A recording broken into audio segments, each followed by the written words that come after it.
안녕하세요. 의사결정을 도와주는 남자 의도남입니다. 오늘은 미국 취업을 위해 큰 그림을 그리실 때 어떻게 그릴 수 있는지 비자와 연관 지어서 설명을 드리도록 하겠습니다. 교환학생이나 단기 어학연수 이런 걸 말씀드리는 건 아니고 정말 미국으로 넘어와서 일을 할 수 있는 이제 그런 계획을 세우는 데 있어서 비자가 아무래도 큰 영향을 미치기 때문에 비자 얘기를 빼먹을 수 없을 것 같아요. 그래서 비자 사입별로 어떤 식으로 준비할 수 있는지 알아보도록 하겠습니다. 물론 이 영상을 보시는 대부분의 사람들이 한국에서 태어나서 자랐기 때문에 영주권이나 시민권이 없다는 가정을 하겠습니다. 만약 영주권이나 시민권이 있으신 분들은 그냥 취업 고민을 하시면 될 것 같아요. 물론 취업도 하늘의 별 따기지만 그래도 비자 문제가 없다는 것 자체로도 정말 큰 베네핏이기 때문에 취업을 어떻게 할지 좀 더 고민해 보시면 좋을 것 같아요. 네, 그러면은 여러 가지 상황이 있을 것 같은데 가장 많은 경우죠. 결국에는 유학을 통해서 넘어올 수 있는 경우가 제일 흔한 것 같아요. 뭐 지금 학부생이실 수도 있고 뭐 석사생이실 수도 있고 아니면 일을 하실 수도 있는데 결국에는 유학을 통해서 넘어오는 거는 테크가 같습니다. 학부생이신데 학부 편입을 오실 수도 있고 학부생이신데 석사 유학을 오실 수도 있고 일을 하고 계시다가 다시 석사로 또는 MBA로 아니면 박사로 오실 수도 있잖아요. 이 모든 경우에는 일단 학생 비자를 거치기 때문에 F1 비자를 거쳐서 가시는 건데 졸업을 하는 시점에 OPT 옵셔널 프랙티컬 트레이닝이라는 이제 임시 워크 퍼밋이 나와요. 그러면은 이제 그 OPT는 자신이 학위를 받은 전공과 관련된 일만 할 수 있고 그 OPT는 또 전공에 따라서 기간이 다릅니다. STEM이라고 하는 Science, Technology, Engineering, Math 이 분야에 관련된 전공을 가지신 분들은 최대 OPT를 3년 동안 받으실 수 있고 이제 그 외에 다른 전공을 가지신 분들은 1년을 받으실 수 있습니다. 그럼 그 1년 동안에 또는 3년 동안에 이제 H1B를 받으셔야 되는 거예요. 이게 가장 일반적인 테크고 H1B는 이제 결국에는 스페셜한 자신의 스킬이 있어서 이제 특수 전문직 이제 비자라고도 불리는데 결국 자신이 하고 있는 일에 특기가 있어서 외국에서 넘어오는 거를 취업 허가를 해주는 겁니다.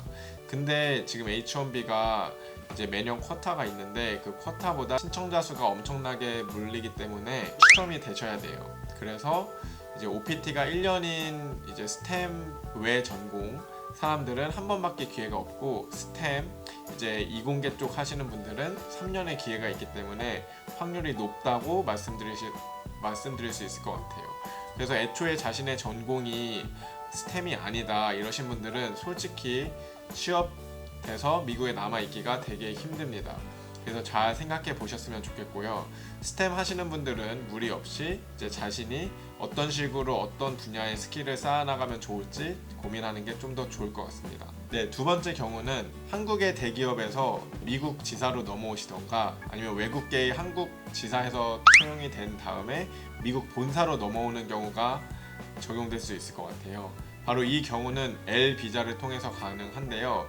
뭐 흔히 말하는 거는 주재원 비자 또는 인트라 컴퍼니 트랜스퍼라 그래서 결국에는 사내에서 옮기는 겁니다. 그래서 저 같은 경우에도 결국엔 한국의 외국계 회사에서 채용이 됐다가 이제 미국의 본사로 넘어오게 된 케이스인데 지금 딱히 유학을 가거나 공부에 관심이 없으신 분들은 이제 이런 옵션이 있는 회사를 노리시면은 조금 가능하실 것 같아요. 대표적으로 삼성이나 현대자동차나 당연히 미국 지사가 있겠죠. 사실 신입으로 넘어오기는 쉽지 않아요. 그래서 애초에 대기업에 뭐 미국으로 넘어가기 위해 들어간다 이거는 조금 제가 생각했을 때는 현실적인 계획은 아닌 것 같고 예를 들면 외국계 기업에 들어가는 거죠. 뭐 구글이라든지 마이크로소프트, 뭐 아마존 이런 기업들은 충분히 한국에서 채용이 되신 다음에 미국으로 넘어오실 수 있습니다.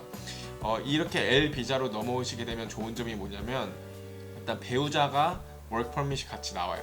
그래서 L 비자도 두 종류가 있는데 하나는 L1A, 다른 하나는 L1B입니다. L1A 같은 경우에는 관리자 즉 매니저분들이 받으시는 거고 L1B는 H1B와 동일하게 이제 특수 스킬이나 어떤 특별한 분야에 되게 스킬셋이 있으신 분들이 받으실 수 있는 거예요. 그래서 L1A는 최대 7년, L1B는 5년까지 가능하시기 때문에 보통 L 비자로 넘어오신 이후에 영주권 진행을 하는 게 일반적인 테크입니다.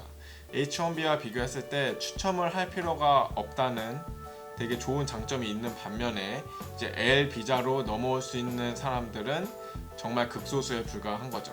뭐 외국계 회사에 가서 이제 거기서도 잘 보여서 이렇게 넘어와야 하기 때문에 확률적으로는 많지 않은 것 같지만 일단 그 이제 사정거리 안에 있으면 가장 쉬운 방법 중에 하나라고 말씀드릴 수 있을 것 같습니다.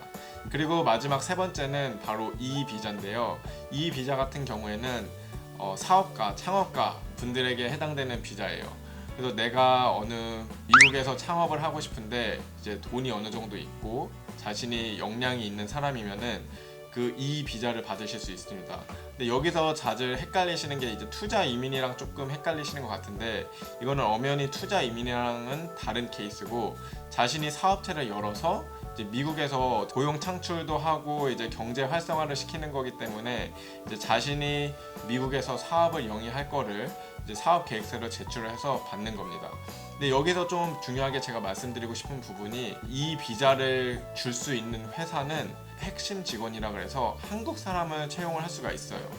뭐 예를 들면 한국에서 되게 투자를 많이 받아서 미국에 지사를 연 그런 스타트업 회사 같은 경우에는 한국 사람들을 채용할 수 있습니다. 왜냐하면 그 투자를 해서 결국에는 미국에서의 고용 창출을 하는 거기 때문에 핵심 직원을 데리고 올 때 한국 사람을 뽑을 수 있는 거죠. 그래서 이런 루트는 이제 여러분들이 많이 모르실 것 같은데 생각보다 조건이 까다롭지 않기 때문에 이 비자로 어떻게 오실 수 있는지 조금 검색을 해보셔서 준비해 보시는 것도 나쁘지 않을 것 같아요. 그래서 이런 부분은 회사마다 너무 다르기 때문에 일반적으로 말씀드릴 수 없지만 자신이 창업이나 사업을 하고 싶다 이제 이런 경우에 넘어오실 수 있고 또 그런 회사에 채용이 된다면 이제 E2 비자로 넘어오실 수 있습니다. E2 비자 역시 배우자가 일을 할 수 있는 퍼밋이 나오기 때문에 같이 넘어오기 되게 좋은 비자라고 말씀드릴 수 있을 것 같아요. 네, 그래서 이렇게 해서 제가 간략하게 크게 유학을 거쳐서 오시는 F 비자 통해서 OPT 그리고 H1B로 넘어가는 테크 그리고 L 비자로 오셔서 영주권으로 넘어가는 테크 그리고 E 비자로 오시는 테크를 말씀을 드렸습니다. 그래서 크게 계획을 세우실 때 자신이 현실적으로 이제 정말 공부를 더 하고 싶은 건지 아니면 미국 취업이 하고 싶은 건지 등에 따라서 조금 생각해 보시고 큰 그림을 잘 그리셨으면 좋겠습니다. 이 외에 정말 결정적으로 뭐 결혼이나 이제 배우자의 일 문제나 뭐 자녀 문제 등이 많을 것 같은데 일단 자신의 비자 문제가 어떻게 해결될 수 있을지 알아야 미국으로 넘어올 때 좋은 그림을 그리실 수 있을 것 같아요. 네, 이상으로 혹시 더 질문 있으시면 댓글 남겨주시고 비자와 관련해서 미국 취업을 위해 큰 그림을 짜는 분들에게 도움이 되었으면 좋겠습니다.